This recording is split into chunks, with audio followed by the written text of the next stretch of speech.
ओम नमः शिवाय, जय महाकाल। हम सबको पता है कि प्रदोष का बहुत ही प्यारा सा दिन आ गया है और अगर आप सभी के घरों में धन संपदा को लेके बहुत ज़्यादा प्रॉब्लम है, माता लक्ष्मी का वास आपके घर में नहीं है, तो ये वीडियो आपके लिए है।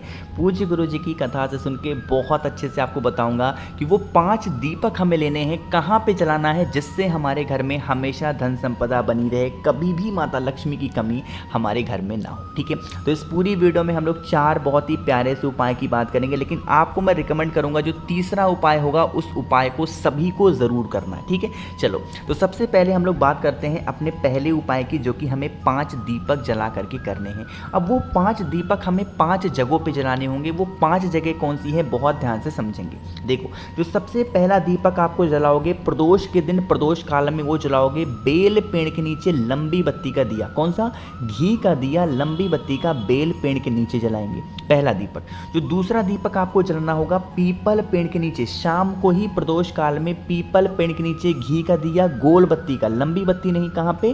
पीपल पेड़ के नीचे गोल बत्ती का दिया, दूसरा दीपक जलाओगे। जो तीसरा दीपक आपको जलाना होगा वो वट वृक्ष के नीचे, जिसे हम लोग हिंदी में बरगद का पेड़ बोलते हैं। कौन सा? बरगद का पेड़। वहाँ पे भी हमें घी का दिया गोल बत्ती का ही जलाना। ठीक है, तीसरा दीपक जला दिया आपने। जो चौथा दीपक आपको जलाना होगा वो जलाओगे या तो आंवले पेड़ के नीचे या फिर शमी पेड़ के नीचे, दोनों पेड़ों के नीचे नहीं, इनमें से कोई भी एक पेड़ आपके घर के आसपास हो तो वहाँ पे जलाएंगे। अगर आंवले पेड़ के नीचे जला रहे हो तो लंबी बत्ती का दिया, अगर शमी पेड़ के नीचे जला रहे हो तो गोल बत्ती का दिया। इस चीज़ का ध्यान रखेंगे, है ना।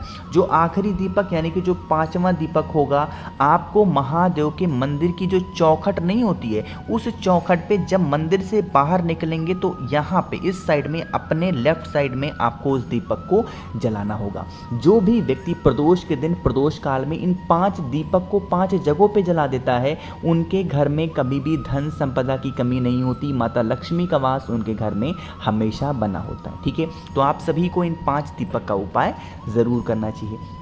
पहले उपाय की बात हमने यहाँ पर कर ली है, आगे बढ़ लेते हैं इसी वीडियो में। अब हम लोग अपने दूसरे उपाय की तरफ, जो कि हमें बेल पत्र से करना है। लेकिन उससे पहले मेरी फीस दे दो, और मेरी फीस है कि वीडियो को कम से कम 5 लोगों तक शेयर ज़रूर करना। ठीक है, चलो अब दूसरे उपाय के सबसे पहले समझ लो कि इसके बेनिफिट क्या हैं।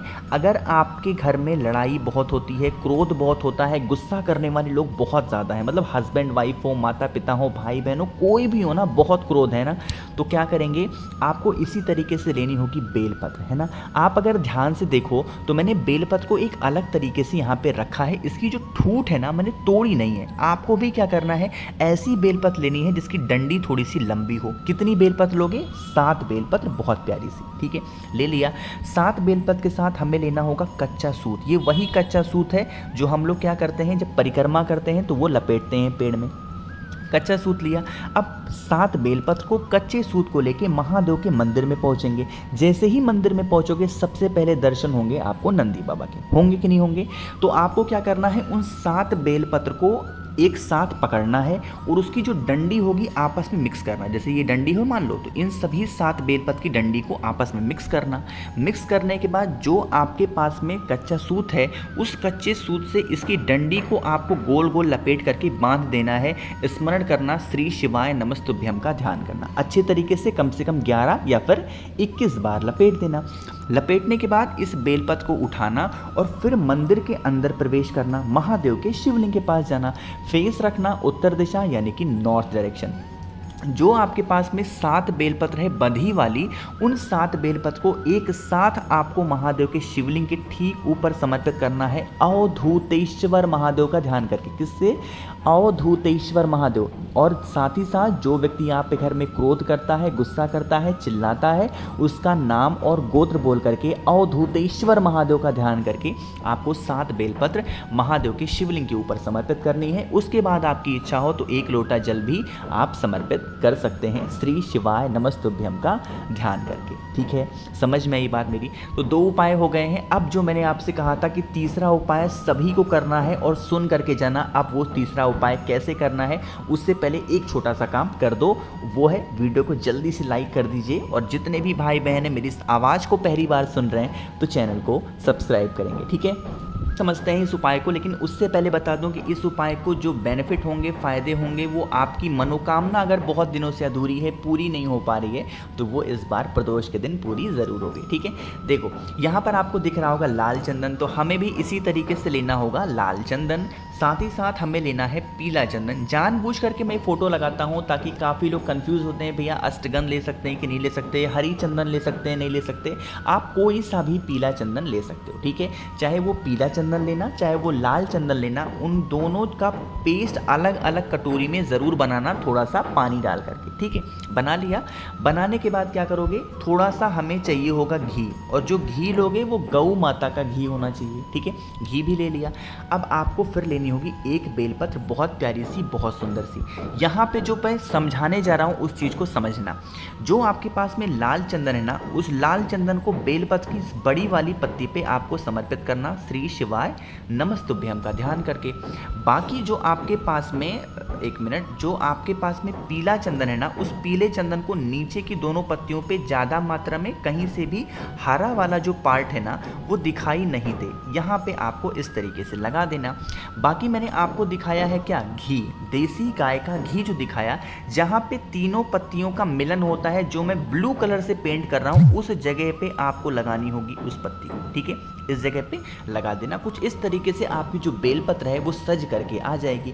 इस बेलपत्र को उठाना और लेके चले जाना महादेव के शिवलिंग के पास में, फेस रखना उत्तर दिशा, यानी कि नॉर्थ डायरेक्शन। जो आपके पास में बेलपत्र है उस बेलपत्र को उल्टा रखेंगे। उल्टा का मतलब क्या है, जिस तरफ आपने चंदन लगाया है वो शिवलिंग को टच होना चाहिए। माता अशोक सुंदरी के स्थान पे रखेंगे। डंडी होगी बाहर की तरफ और पत्ती होगी महादेव की तरफ, है ना। इतना कर लिया। उसके बाद फिर एक लोटा शुद्ध जल तांबे के लोटे से श्री शिवाय नमस्तुभ्यम का ध्यान करते हुए महादेव के शिवलिंग के ऊपर समर्पित कर देंगे। साथ ही साथ अपनी मनोकामना भी महादेव से कह देना। जो भी व्यक्ति प्रदोष के दिन, इस उपाय को प्रदोष काल में करना है, सुबह नहीं, जो भी व्यक्ति प्रदोष के दिन, प्रदोष काल में इस उपाय को कर लेता है, उसकी सारी मनोकामनाएं, सारे विशेष महादेव पूरी ज़रूर करते हैं, ठीक है। तो ज़रूर करिएगा इस उपाय को। बहुत ही छोटा सा, बहुत ही प्यारा सा उपाय था। आगे बढ़ते हैं इस वीडियो के सबसे आखिरी, यानी कि चौथे उपाय की तरफ, जो कि हमें चावल के दाने से करना है। और यह उपाय भी प्रदोष के दिन, प्रदोष काल में ही करना, ठीक है। देखो, यह उपाय उनके लिए है जिनके घर में धन संपदा की बहुत कमी रहती है, माता लक्ष्मी का वास उनके घर में नहीं होता। तो आपको लेना होगा इस तरीके से चावल के दाने, और चावल के दाने आपको 7 चावल के दाने लेने। 7 चावल के दाने कहीं से खंडित ना हो, टूटे हुए ना हो, उनको लेना। 1 लोटा जल आप अपने घर से भर लेना, और एक दीपक आपको अपने घर की चौखट पे लगा देना है। किसी भी साइड में अपने घर की चौखट पे घी का दिया, लंबी बत्ती का लगाना। चप्पल मत पहनना, बिना चप्पल पहने पहुंच जाना कहाँ पे, महादेव के शिवलिंग के पास में। 7 चावल का दाना लेना और 1 लोटा जल लेना। हम सबको पता है महादेव का पूरा परिवार शिवलिंग के ऊपर ही विराजमान है। जो आपके पास में 7 चावल है वो माता अशोक सुंदरी के स्थान पे श्री शिवाय नमस्तुभ्यम का ध्यान करते हुए समर्पित कर देना, ठीक है। समर्पित करना और उसके बाद फेस रखना उत्तर दिशा, नॉर्थ डायरेक्शन, और फिर 1 लोटा शुद्ध जल तांबे के लोटे से महादेव के शिवलिंग के ऊपर समर्पित कर देना। जब जल समर्पित करोगे, जल बहता हुआ इन चावल के दानों से नीचे गिरने लगेगा। जितना चावल का दाना यहाँ जमीन पे नीचे गिर जाए, उन चावल के दानों को उठा लेना, और उठाने के बाद लेके चले जाना आप अपने घर पे। जहाँ पर भी रुपए, पैसे, गहने, जेवरात रखते हैं, उन चावल के दानों को किसी कटोरी में रख देना। आपके घर में कभी भी धन संपदा की कमी नहीं होगी। माता लक्ष्मी कभी आपके घर से रूठेंगी नहीं, और अगर कर्ज वगैरह की समस्या बहुत ज़्यादा है तो वो भी आपके घर से ख़त्म ज़रूर हो जाएगी, ठीक है। कोशिश की मैंने आप सभी को बहुत ही प्यार से, बहुत ही अच्छा, इस प्रदोष के दिन, प्रदोष काल में करने के वाले बहुत ही प्यारे से उपाय की। तो वीडियो पसंद आई हो तो लाइक करिएगा। कुछ पूछना हो या फिर आपको मुझसे फ़ोन पे बातें करनी हो तो आप हमें इंस्टाग्राम या फिर फेसबुक पे फॉलो कर सकते हैं। सर्च करिएगा द नेचुरल प्लैनेट 108। जितने भी भाई बहन इस आवाज़ को पहली बार सुन रहे हैं, चैनल को सब्सक्राइब करेंगे, और हाँ, वीडियो को लाइक ज़रूर किया करिए। ओम नमः शिवाय, जय महाकाल।